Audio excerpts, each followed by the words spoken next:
Lilipad papuntang Czech Republic si Justice Secretary Frederick Vida para asikasuhin ang pag-uwi ng puganting si Zaldico. May mensahe rin siya sa mga nagdududa kung hawak ba talaga ng Czech authorities ang dating kongresista. At live mula sa Maynila, may Express report si Camille Samonte. Camille, ano bang sinabi ni Secretary Vida at kailan daw siya pupunta ng Czech Republic?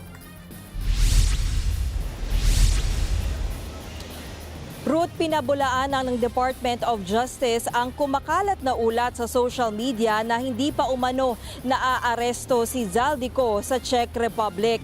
Ayon kay Justice Secretary Frederick Vida, nasa kustodiya ng Czech Republic ang dating kongresista at inaasikaso na nila ang pagpapabalik sa kanya sa bansa. Katunayan, nakatakdang lumipad si Vida sa Czech Republic ngayong linggo para personal na makipag-ugnayan sa mga otoridad doon. Sabi pa ng kumpiyansa siyang hawak ng Czech authorities si Ko dahil ang gobyerno nila mismo ang nagtanong sa Philippine Center on Transnational Crime kung may arrest order ba ang dating kongresista sa Pilipinas.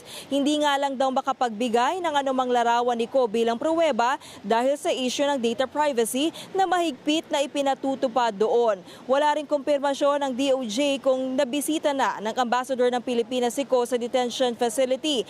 Samantala, may isang lalaki raw na kasama si Ko nang mangyari ang pag-aresto. Hindi tiyak kung miyembro siya ng pamilya Ko. Pakinggan natin ang pahayag ni Secretary Vida. The Philippine government is exploring all available legal processes to bring him back. Okay? As to the definite mode, it will still be known in the coming days. I'll be leaving, inaayos lang yung mga visa requirements namin and everything. And the intention is to be able to meet with the Czech authorities so that we can thresh out possible submittals that we still need to submit.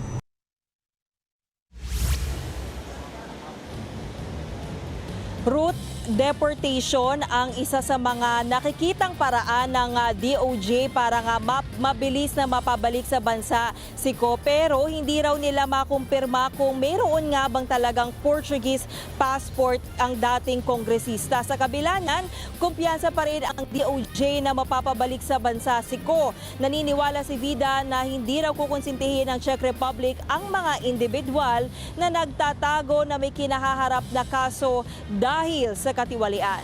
Ruth? Yan po ang Express report ni Camille Samonte live mula sa Maynila.